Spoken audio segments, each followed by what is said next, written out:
হরে কৃষ্ণ। আগামীকাল 19 মে রবিবার পবিত্র মোহিনী একাদশী ব্রত। এই দিনে বাড়ির এই স্থানে একটা প্রদীপ প্রজ্বলিত করে রাখুন। এতে আপনার সংসারের সৌভাগ্য আসবেই, দুর্ভাগ্য কেটে যাবে। দেখেন, সনাতন ধর্মের যত প্রকার ব্রত হয়, যেমন মা কালীর ব্রত রয়েছে, দুর্গা দেবীর ব্রত রয়েছে, লক্ষ্মীবারে লক্ষ্মী দেবীর ব্রত হয়, এরকম যত প্রকার ব্রত রয়েছে সর্বশ্রেষ্ঠ ব্রত হচ্ছে একাদশী ব্রত পালন করা। বিশেষ করে আমাদের সনাতন ধর্মে এক বছরে 24টি একাদশী ব্রত রয়েছে। তার মধ্যে একটা শ্রেষ্ঠ ব্রত হচ্ছে এই মোহিনী একাদশী ব্রত, যে ব্রতটি স্বয়ং ভগবান রামচন্দ্র পালন করেছিলেন। তো প্রত্যেককে বলবো আপনারা এই দিনে ব্রত করুন। যদি ব্রত করতে নাও পারেন, তারপরে অন্ততপক্ষে বাড়ির এই স্থানে একটা প্রদীপ প্রজ্বলিত করে রাখুন।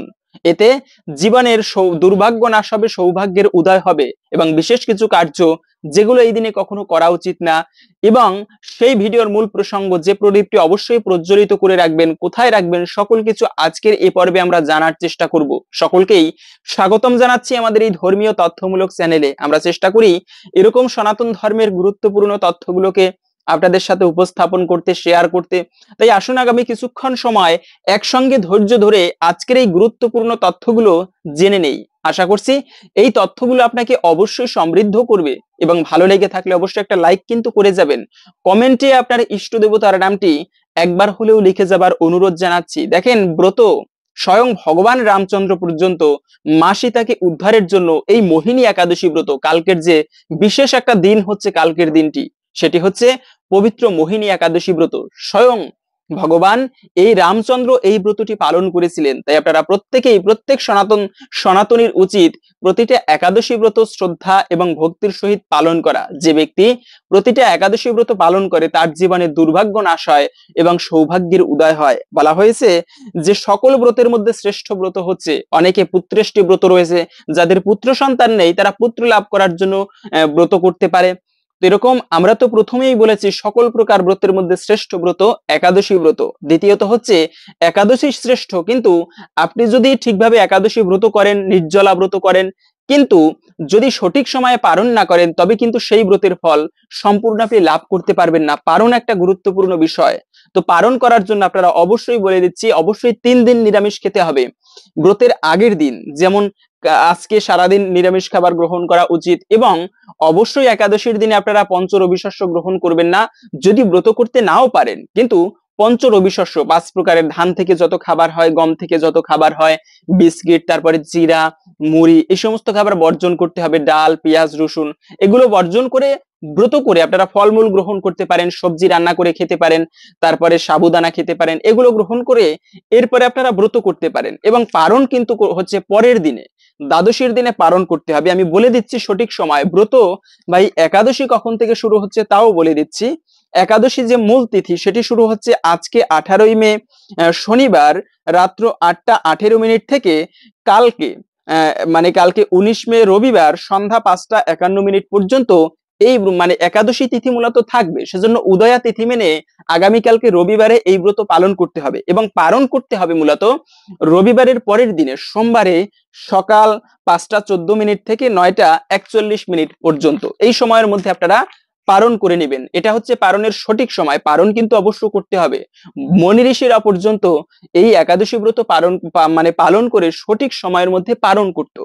এবং বলা হয়েছে এই দিনে অবশ্যই আপনারা আরেকটা খুবই গুরুত্বপূর্ণ বিষয় ব্রহ্মবৈবর্ত পুরাণে বলা হয়েছে, যজ্ঞ করা, দান করা এবং তীর্থে ভ্রমণ করা, এতে যত পুণ্য হয় কোন পুণ্যই এই একাদশী মোহিনী একাদশী ব্রতের সমান ফল দিতে সক্ষম নয়। যজ্ঞের মহিমা শুনবেন, সাক্ষাৎ ভগবান পর্যন্ত আসতে বাধ্য যদি যজ্ঞ সেভাবে করা হয়। এই যে পুত্রেষ্টি যজ্ঞ করা হয়েছিল, প্রথমে কিন্তু দশরথের জীবনে কোনো পুত্র সন্তান ছিল না। সেই দশরথ মহারাজ বশিষ্ঠ মুনির কাছে গিয়ে বলল, না গুরুদেব, আমি পুত্র চাই। শেষ পর্যন্ত বশিষ্ঠ মুনি বলল, একজন ব্যক্তি তোমাকে পুত্র দিতে পারে। একজন পুরোহিত রয়েছে যিনি হচ্ছে ঋষ্যশৃঙ্গ মুনি, সে ব্যক্তি কোনোদিন নারীর মুখ দর্শন করেনি, তাকে এনে যদি তোমরা পুত্রেষ্টি যজ্ঞ করাতে পারো, তবে ভগবান তোমার সন্তান হয়ে জন্মগ্রহণ করবে। সেই ঋষ্যশৃঙ্গ মুনির প্রতাপে তার যে তপস্যা শক্তি ছিল সেই শক্তি বলে যজ্ঞ করেছিল পুত্রেষ্টি যজ্ঞ, এবং সেখান থেকে একজন দেবী ভগবান বিষ্ণুর একজন দূত পায়েস নিয়ে এসেছিল, এবং তার মাধ্যমেই এই ভগবান রামচন্দ্র সহ 4 ভাই তারা প্রত্যেকেই ভগবানের অংশ স্বরূপ তারা আবির্ভূত হয়েছেন। এ হচ্ছে যজ্ঞের প্রভাব। যদি কোনো ব্যক্তি 100 অশ্বমেধ যজ্ঞ করতে পারে একটা জীবনে, পরবর্তী জন্মে সে ব্যক্তি ইন্দ্র হয়ে জন্মগ্রহণ করবে। ইন্দ্র হতে পারবেন আপনিও যদি অশ্বমেধ যজ্ঞ করতে পারেন। তবে অশ্বমেধ যজ্ঞ করার অনেক বিধান রয়েছে, অনেক মানে অনেক কিছু দান করতে হয়, অনেক মানে খরচের ব্যাপার। পাশাপাশি কলিযুগের সেরকম ব্রাহ্মণও নেই, শুদ্ধ ব্রাহ্মণ। তো এরকম অনেক প্রকার যজ্ঞ রয়েছে, যজ্ঞের মাধ্যমে ব্যক্তি স্বর্গ লাভ করে, মুক্তি লাভ করে। দ্বিতীয়ত হচ্ছে বলা হয়েছে যে দান করা, এরকম যজ্ঞ করলে যে ফল হয়, পাশাপাশি হচ্ছে দান করার মাধ্যমে এই যে দ্রৌপদীর বস্ত্রহরণ হচ্ছিল, সেই বস্ত্রহরণের মধ্যেও কৃষ্ণ এত কাপড় দিয়েছিল দুঃশাসন টেনে শেষ করতে পারেনি। কিন্তু কথা হচ্ছে কোন পুণ্য বলে দ্রৌপদীকে এত কাপড় কৃষ্ণ দিয়েছিল? কেননা দ্রৌপদী দান করেছিল ভগবান কৃষ্ণকে। একটা একটা মানে ব্যক্তি সে জীবনে কোনোদিন দান করতো না, ওই ব্যক্তিটা ছিল ব্রাহ্মণ, কিন্তু কি হয়েছে সারা জীবন দান করতো না। কিন্তু একদিন একটা মহান তিথিতে, মানে এরকম কোন শুভ দিনে একটা ব্রাহ্মণ তার বাড়িতে ভিক্ষা চাইতে গিয়েছে। তো স্ত্রী সে চিন্তা করে আমার স্বামী সে যদি দেখে ফেলে তখন রাগ করবে, সেজন্য পিছনের দরজা দিয়ে দান করেছিল। তো পিছনের দরজা দিয়ে যখন দান করতে যাচ্ছে ওই সময় স্বামী দেখে ফেলেছে, কিন্তু কিছু বলেনি। কেন? যে পিছনের দরজা দিয়ে দান করছে, করুক। তো এই যে পুণ্য হয়েছে, সে দান করেনি কিন্তু বাধাও দেয়নি স্ত্রীকে। তো এই জন্য তাকে তো নরকে নিয়ে যাবে, কেন? সারা জীবনে ব্রাহ্মণ হয়ে কোনো পুণ্য করেনি। কিন্তু চিত্রগুপ্ত দেখলো যে একটা শুভ দিনে তার স্ত্রী দান করেছে, সে কিছু বলেনি। এই এই মহিমার ফলে সে ব্যক্তি বৈকুণ্ঠে তার বাস হয়েছিল। তো বলার উদ্দেশ্য হচ্ছে দেখেন, দান করা বিশেষ শুভ দিনে এর বিশেষ মহিমা। কিন্তু যত প্রকার যজ্ঞ হোক, যত প্রকার দান হোক, তীর্থস্থান ভ্রমণ করলেও সে ব্যক্তিরও বিশেষ পুণ্য হয়। পবিত্র গঙ্গায় স্নান, পবিত্র তীর্থে ভ্রমণ, এতে সকল জন্মান্তর এতে সকল জন্ম জন্মান্তরের পাপ দূরীভূত হয়। কিন্তু কথা হচ্ছে এরকম যজ্ঞ, তীর্থস্থান ভ্রমণ, দান করলে এত মানে কোনো পুণ্য নেই যে পুণ্য এই মোহিনী একাদশী ব্রতের সমান হতে পারে। এটা আমার কোনো কথা না, ব্রহ্মবৈবর্ত পুরাণে বলা হয়েছে এই ব্রতের মাহাত্ম্যে। এবং আরো বলা হয়েছে যে এই দিনে ভুলেও কখনো আরেকটা কাজ করবে না, সেটা হচ্ছে মনে রাখবে যে বাড়িতে যদি কেউ আসে, বাড়িতে অতিথি দেবো ভব, অতিথি হচ্ছে নারায়ণ। কিন্তু আমরা অনেক সময় কি করি, বাড়িতে অতিথি আসলে তাদেরকে খালি হাতে ফিরিয়ে দেই। কিন্তু মনে রাখবে কোনো সময় কোনো অতিথি যেন বিশেষ করে গৃহস্থ বাড়িদের থেকে ফিরে না যায়, এতে কিন্তু সেই গৃহের অকল্যাণ হয়। আবার কোনো সময় খারাপ ব্যবহার করবে না, এমন কোনো আচরণ করবে না যেন সেই অতিথি তোমার মাধ্যমে কষ্ট পায়। শাস্ত্রে বলা আছে শত্রু যদি মানে তার শত্রুর গৃহে মানে বাড়িতে যায়, তবে এমন ভাবে আচরণ করবে যেন ওই সময়ের মধ্যে মনে করে যে আমার মিত্র। বাড়িতে গেলে, অতিথি আসলে বা বাড়িতে কোনো ব্যক্তি গেলে তাকে কখনো কষ্ট দিতে নেই, খালি হাতে ফিরিয়ে দিতে নেই। বিশেষ করে একাদশীর মতো এত পবিত্রতম শুভ দিনে কাউকে খালি হাতে ফিরিয়ে দিবে না। আরো একটা বিষয় হচ্ছে, অনেকে প্রশ্ন করেন সাবুদানা এবং শ্যামা চাল খাওয়া যাবে কিনা। তবে প্রথমে বলে নিচ্ছি শ্যামা চালের কথা। শ্যামা চাল খাওয়া যাবে না, এর মধ্যে পঞ্চ রবি শস্যের সংমিশ্রণ থাকে, সেজন্য শ্যামাদানাকে বর্জন করতে হবে। এবং সাবুদানা হচ্ছে খাওয়া যাবে কিনা, হ্যাঁ, যদি সেই সাবুদানা শুদ্ধ হয়, মানে পিওর সাবুদানা হয়, সেটা খাওয়া যাবে। কিন্তু বর্তমানে কিছু কিছু দোকানে যে সাবুদানা গুলো পাওয়া যায় সেগুলোর মধ্যে কিন্তু ময়দা বা আটা মিশ্রিত থাকে। তো আটা ময়দা হচ্ছে পঞ্চ রবি শস্যের মধ্যে একটি। কেন পঞ্চ রবি শস্য বর্জন করতে হবে? কেননা এই যে পাপ পুরুষ রয়েছে, ভয়ানক পাপ পুরুষ একাদশীর দিনে এই পঞ্চ রবি শস্যে আশ্রয় গ্রহণ করে। সেজন্য আপনি ব্রত না করলেও এই পঞ্চ রবি শস্য গ্রহণ করবেন না একাদশীর দিনে। এতে সে ব্যক্তিকে সকল পাপের ভাগী হতে হয় যে ব্যক্তি একাদশীতে পঞ্চ রবি শস্য গ্রহণ করে। এবং বলা হয়েছে যে বাড়িতে কেউ মারা গেলে, আর একটা খুবই গুরুত্বপূর্ণ, আমি ভিডিওর মূল প্রসঙ্গটা একটু পরেই বলে দিচ্ছি, তবে এই প্রশ্নটা অনেকে করে থাকেন যে আমার বাড়িতে একজন লোক মারা গিয়েছে, আমি কি এই ব্রত করতে পারবো? তাদের জন্য বলে দিচ্ছি, বাড়িতে যেই মারা যাক, যত মানে অপবিত্র অসুচি মায়েদের বিশেষ অপবিত্র অবস্থায় প্রত্যেকে ব্রত করতে পারবেন। বাড়িতে কেউ মারা গেলে তখন আমাদের বেশি বেশি ভগবানের নাম কীর্তন করা উচিত, বেশি বেশি ধর্ম কাজ করা উচিত। কিন্তু আমরা কি করি, ওই সময় ভগবানের পূজা বাদ দিয়ে দেই, একেবারে কীর্তন করি না বা ভগবানের পূজা অর্চনা করি না, ব্রত করি না। কিন্তু ওই সময় আরো বেশি বেশি ধর্ম কাজ করা উচিত, প্রভাতকালে স্নান করা উচিত, শুদ্ধ বস্ত্রে থাকা উচিত, ভগবানের কাছে বিশেষ প্রার্থনা করা উচিত যে ব্যক্তি মারা গিয়েছে তার আত্মার যেন শান্তি হয়। তো আমরা কি করি, ওই সময় আরো ধর্ম কাজ বাদ দিয়ে দিই, এটা প্রকৃত শাস্ত্রের বিধান নয়। এবং বিশেষ গুরুত্বপূর্ণ বিষয় হচ্ছে এই দিনে বাড়িতে আমিষ দ্রব্য রন্ধন করবেন না ভুলেও। যে বাড়িতে শুভ দিনেও আমিষ দ্রব্য রন্ধন করা হয়, প্রাণীর মাংস ভক্ষণ করা হয়, সেই বাড়িতে অশুভ আসে, অমঙ্গল আসে। এবং এই যে ব্রতের মহিমা, প্রত্যেককে বলবো ভিডিওর মূল প্রসঙ্গ একটা প্রদীপ প্রজ্বলিত করে রাখার পূর্বে আপনারা এই যে ব্রতের মোহিনী একাদশী ব্রতের মহিমা প্রত্যেকে শ্রবণ করে নেবেন। না আমি তো আগে, অনেকে বলতে পারেন আমি শুনেছি, শুনলেও যে ব্যক্তি মোহিনী একাদশী ব্রত মাহাত্ম্য শুধুমাত্র শ্রবণ করবে কর্ণ দ্বারা, সে ব্যক্তির সহস্র গাভী দান করলে যে ফল হয় সেই ফল লাভ হবে। এটা আমার বলা কোনো কথা না, এই ব্রতে মাহাত্ম্যে বর্ণনা করা হয়েছে কুর্ম পুরাণে। সেজন্য আপনারা অবশ্যই এই ব্রতের মাহাত্ম্য শ্রবণ করে বাড়িতে সকলে তারপরে সন্ধ্যাকালে একটা প্রদীপ প্রজ্বলিত করে রাখবেন। কোথায় রাখবেন সেটুকু একটু পরে বলে দিচ্ছি, আগে আমরা ব্রতের মাহাত্ম্যটা শ্রবণ করে নিই। সকলকে বলবো আপনারা ধৈর্য ধরে একটুকু সময় আসুন, একসঙ্গে আমরা সকলে এই ব্রতের মাহাত্ম্য শ্রবণ করি আসুন। এতে একটুকু হলেও আপনি এই ব্রতের ফল লাভ করতে পারবেন আশা করি ভগবানের কৃপায়। মোহিনী একাদশী ব্রত কুর্ম পুরাণে বৈশাখ শুক্লপক্ষের মোহিনী একাদশীর ব্রত মাহাত্ম্য বর্ণনা করা হয়েছে। মহারাজ যুধিষ্ঠির বললেন, হে জনার্দন, বৈশাখ শুক্লপক্ষ একাদশীর কি নাম, কি ফল, কি বিধি, এ সকল কথা আমার নিকট বর্ণনা করুন। উত্তরে ভগবান শ্রীকৃষ্ণ বললেন, হে ধর্মপুত্র, আপনি আমাকে যে প্রশ্ন করেছেন, পূর্বে ভগবান শ্রী রামচন্দ্র বশিষ্ঠের কাছে এই একই প্রশ্ন করেছিলেন। তিনি জিজ্ঞাসা করেছিলেন, হে মুনিবর, আমি জনক নন্দিনী সীতা দেবীর বিরহজনিত কারণে বহু দুঃখ পাচ্ছি, তাই একটি উত্তম ব্রতের কথা আমাকে বর্ণনা করুন, যার দ্বারা সর্বপাপ ক্ষয় ও সর্বদুঃখ বিনষ্ট হয়। এই কথা শুনে বশিষ্ঠদেব বললেন, হে রামচন্দ্র, তুমি উত্তম প্রশ্ন করেছো। যদিও তোমার নাম গ্রহণেই মানুষ পবিত্র হয়ে থাকে, তবুও লোকের মঙ্গলের জন্য তোমার কাছে সর্বশ্রেষ্ঠ ও পরম পবিত্র একটি ব্রতের কথা বলছি। বৈশাখ মাসের শুক্লপক্ষিয়া একাদশী মোহিনী নামে প্রসিদ্ধা। এই ব্রত প্রভাবে মানুষের সকল পাপ, দুঃখ ও মোহজাল অচিরেই বিনষ্ট হয়। তাই মানুষের উচিত সকল পাপ ক্ষয়কারী ও সর্বদুঃখ বিনাশিনী এই একাদশী ব্রত পালন করা। একাগ্র চিত্তে তুমি তার মহিমা শ্রবণ করো। এই কথা শ্রবণ মাত্রই সমস্ত পাপ বিনষ্ট হয়। পবিত্র সরস্বতী নদীর তীরে ভদ্রাবতী নামে এক সুশোভনা নগরী ছিল। চন্দ্রবংশজাত ধৃতিমান নামে এক রাজা সেখানে রাজত্ব করতেন। সেই নগরীতেই ধনপাল নামে এক বৈশ্য বাস করতেন। তিনি ছিলেন পুণ্যকর্মা ও সমৃদ্ধশালী ব্যক্তি। তিনি নলকূপ, জলাশয়, উদ্যান, মঠ ও গৃহ নির্মাণ করে দিতেন। তিনি ছিলেন বিষ্ণু ভক্তি পরায়ণ ও শান্ত প্রকৃতির মানুষ।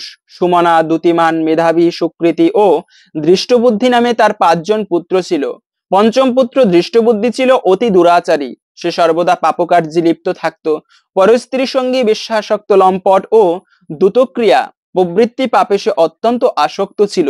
দেবতা, ব্রাহ্মণ ও পিতামাতার সেবায় তার একেবারেই মতি ছিল না। সে অন্যায় কার্যে রত, দুষ্ট স্বভাব ও পিতৃধন ক্ষয়কারক ছিল। সবসময় সে অবক্ষ ভক্ষণ ও সুরাপানে মত্ত থাকত।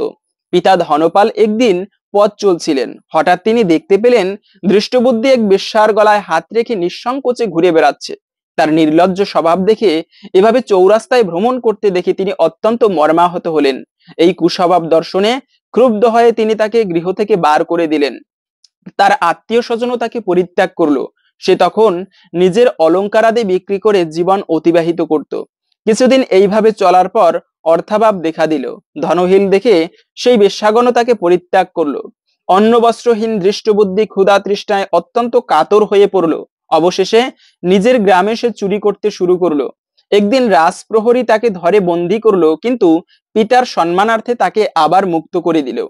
এভাবে বার কয়েক সে ধরা পড়লো ও ছাড়া পেল, কিন্তু সে তবুও সে চুরি করা বন্ধ করলো না। তখন রাজা তাকে কারাগারে বন্ধ করে রাখলেন।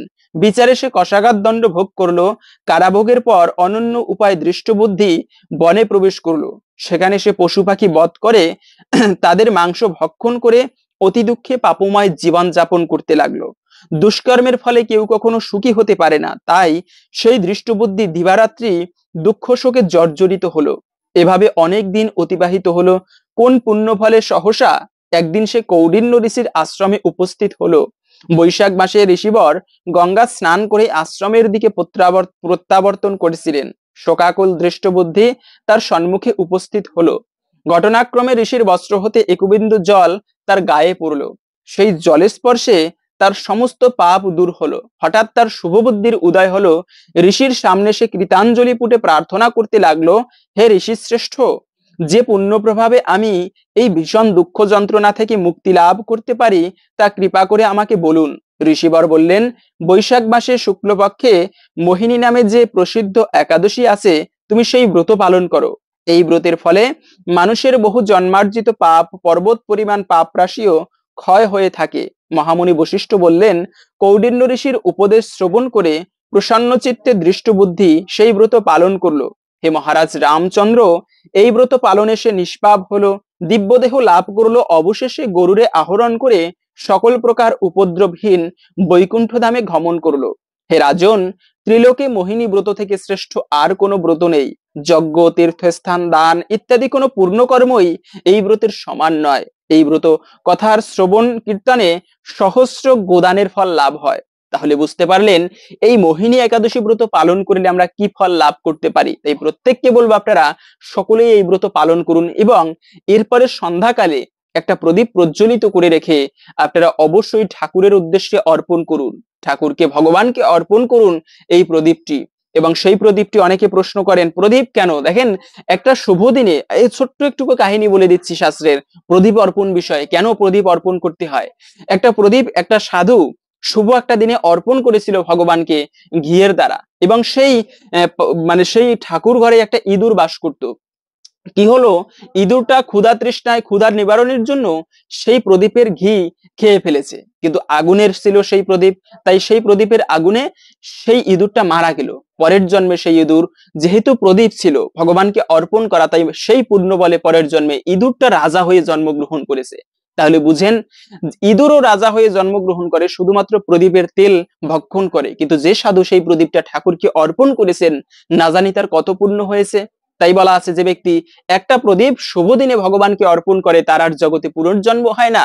প্রত্যেককে বলবো আপনারা সম্ভব হলে ঘিয়ের দ্বারা একটা প্রদীপ ঠাকুরের উদ্দেশ্যে প্রজ্বলিত করুন, না হলে যে কোনো তেল আপনারা সেই প্রদীপে ব্যবহার করতে পারেন। এবং সেই প্রদীপটি আপনারা হচ্ছে ঠাকুরের চরণে 4 বার, নাভিতে 4 বার এবং মুখমণ্ডলে 3 বার এভাবে করে অর্পণ করুন, মানে ঘুরাবেন ঘড়ির কাঁটার মতো। তারপরে আপনারা আকাশ প্রদীপ দেখিয়ে প্রধান দরজায় রেখে দিবেন। এতে অবশ্যই আপনার জীবনে দুর্ভাগ্য নাশ হবে এবং একটুকু হলেও ভগবানের কৃপা লাভ করতে পারবেন। অনেকে এইও প্রশ্ন করেন, আমি তো আমিষ খাই বা মানে মাছ মাংস খেয়ে থাকি, আমি কি প্রদীপ অর্পণ করতে পারবো? সকলেই পারবেন, তবে শুদ্ধ বস্ত্র পরে স্নান করে এই কার্যটা করা উচিত। তো হরে কৃষ্ণ, যদি এই তথ্যগুলো ভালো লেগে থাকে অবশ্যই একটা লাইক কিন্তু করে যাবেন এবং আপনার ইষ্ট দেবতার নামটি একবার হলেও লিখে যাবার অনুরোধ জানাচ্ছি। ভগবানের কৃপায় সকলের জীবনের দুর্ভাগ্য দূর হোক এই কামনা করে আজকের ভিডিওটি এখানে সমাপ্ত করছি। হরে কৃষ্ণ।